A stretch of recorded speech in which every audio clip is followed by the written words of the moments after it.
There's been a movement lately with more universities around the country selling alcohol at athletic venues, and that reflects a topic that's been brought up a lot on our board.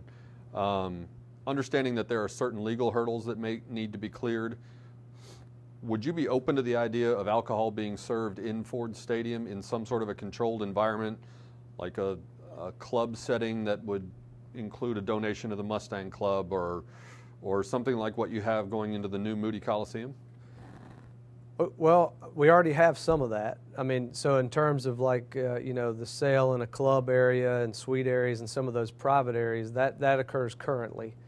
As far as, my preferences or philosophy or how I'd feel about expanding that, I don't think it matters but I think some of the things that, I think the important thing, maybe the takeaway to that question is, I want us to be open to again, I think getting feedback from fans and making sure that we're at least vetting any ideas that they have to see, what makes sense and what doesn't. And again, sometimes those will be decisions I can make and sometimes they won't. I think when you talk about selling alcohol or providing alcohol or making it available on college campuses, there are a lot of things that I think play into that and that make it vary from campus to campus. You mentioned liability issues. That's part of it.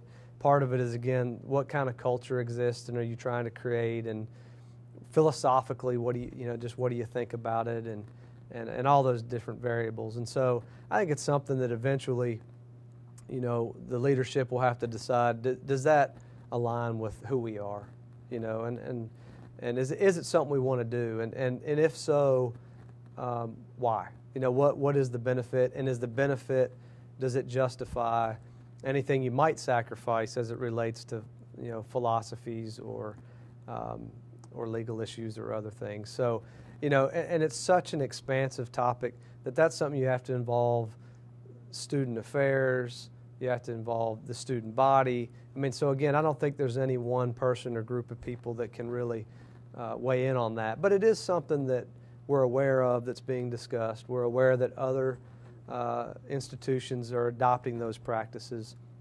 And there was a task force that made some formal recommendations for us to gather information and to engage the appropriate people, to make sure at least that it's something that we're talking about. And so that is happening, and we'll see, I think, over time whether or not we choose to adopt it or expand it.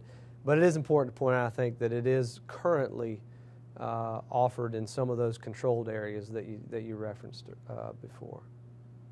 Pro sports in Dallas-Fort Worth are in sort of a state of flux, I guess. The Cowboys have been hovering around 500. The Mavericks are down a little bit from their championship years of a couple of years ago. The Rangers, depending on who you talk to, may take a step back after losing some players and front office turmoil over there. Is there a concerted effort for SMU to try to grab some of those fans right now who may be open to the idea of adopting a new team while their current teams are facing a lot of questions? Yeah, I think there's a concerted effort to grab any fans who are interested in coming and supporting any of our teams. So I can't say that we're specifically targeting, the disgruntled Cowboy fan, but we want people to consider SMU as part of their entertainment options, and for some people it's going to be because there's a direct connection, but for others it may not. Maybe they're community members who, are looking for, a fun, affordable way to spend a Saturday or whatever the draw might be, And so I think our focus and goal is really to make sure that we're providing kind of a broad array of opportunities to engage with us that would appeal to a broad, diverse audience. And so that means looking at the boulevard and figuring out, where do you go if you're a family coming over? I mean, do you have a place where you feel you can go and kids can be entertained? And likewise, when you get into the venue, what's your experience like? And can you access affordable parking, concessions, tickets? And then we apply that same kind of approach to the student, to the faculty and staff, to the alum. And just make sure we're trying to get, again, feedback and input. What's important to those groups? What can we do differently to better appeal to them, and then to invite them to come and support our student athletes. And so that involves everything from infrastructure changes to investment in personnel to creative approaches to surveys and again feedback from fans. And so one of the reasons I appreciate you coming over and sitting down is because as we discussed, one, I want to speak to the issues that fans are interested in hearing about, and this is a great way to do that. And two, we want to invite feedback. We really do, whether that's in the form of an email, a phone call, a text message, a letter, grabbing somebody in the hallway, whatever it is. We really do want to hear, because sometimes we don't know, and sometimes we certainly don't have all the ideas, and that feedback really does help us, and we do incorporate that into our thinking, because there's two sides to every coin. We want to have more fans across the board, but because we don't have as many as we'd like to have, because we have empty seats, we have a lot of flexibility in terms of what we can do and how we can be creative. And so we've got to use that to our advantage until that changes. And the more input we have, the better we can respond to the things people care about.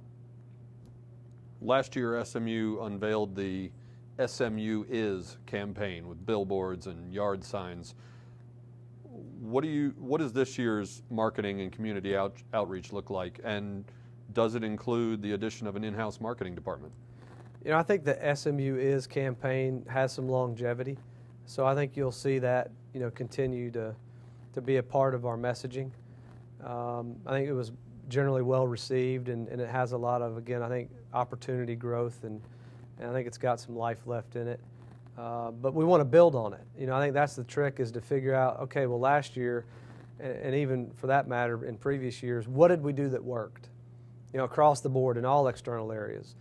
Event management, marketing, promotions, development, ticket sales, sponsorships, communications, public relations, branding, web, social media. I could go on and on. What did we do that worked, that we want to keep, enhance, whatever it is? And then what did we do that maybe didn't quite work so well? And if it didn't, then can we refine it to make it work, or do we just get rid of it? And then how do we build on that? How do we build on that foundation of things that maybe did move the needle and enhance it, add to it, grow it? And in order to do that, to your the second part of your question, we think we need dedicated resources. We've been fortunate to have excellent partnerships, and we'll need to continue many of those partnerships, because there are still things that we can't go out and do ourselves, that we either won't have the expertise or we can't really acquire today internally. But I do think that the absence of an in-house marketing and promotions and a couple other areas staff hurts, because you don't have somebody ingrained and really integrated in what we're doing and our mindset and around it all the time, around the coaches, around the facilities, around the student athletes, around the fans, accessible, thinking about it 24/7, 365, championing these things, really invested in it. And I think that that you'll see us invest in those areas and try to really make sure that we have individuals who are dedicated to those efforts.